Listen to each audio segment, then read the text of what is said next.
আয়নাঘর শুধু ক্যান্টনমেন্টেই ছিল না, ইউনিভার্সিটি, হোটেল ও পার্সোনাল বাড়িতেও আয়নাঘর ছিল বলে মন্তব্য করেছেন নৌ পরিবহন এবং শ্রম ও কর্মসংস্থান উপদেষ্টা এম শাখাওয়াত হোসেন। সকালে খুলনা সরকারি সুন্দরবন আদর্শ কলেজের ৫৬তম সুবর্ণ জয়ন্তী ও পুনর্মিলনী অনুষ্ঠানে প্রধান অতিথির বক্তৃতায় তিনি মন্তব্য করেন। উপদেষ্টা বলেন, দেশে এখনও চাঁদাবাজি সহ নানা সন্ত্রাস হচ্ছে, সমাজের নেতৃস্থানীয়দের এগুলো প্রতিহত করার আহ্বান জানান তিনি। অনুষ্ঠানে সভাপতিত্ব করেন কলেজের অধ্যক্ষ প্রফেসর আবু তাহের মোহাম্মদ আনিসুর রহমান।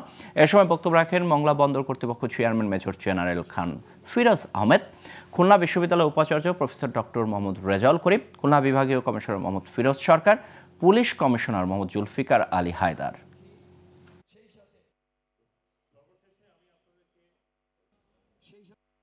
আয়নাঘর শুধু ক্যান্টনমেন্টে ছিল না, আয়নাঘর ইউনিভার্সিটিতে ছিল, আয়নাঘর হোটেলে ছিল, আয়নাঘর পার্সোনাল বাড়িতে ছিল। শুধু এক জায়গার কথা আপনারা জানেন, বাকি কথা আপনারা জানেন না, অচিরেই হয়তো আপনারা জানতে পারবেন দেশবাসীর সামনে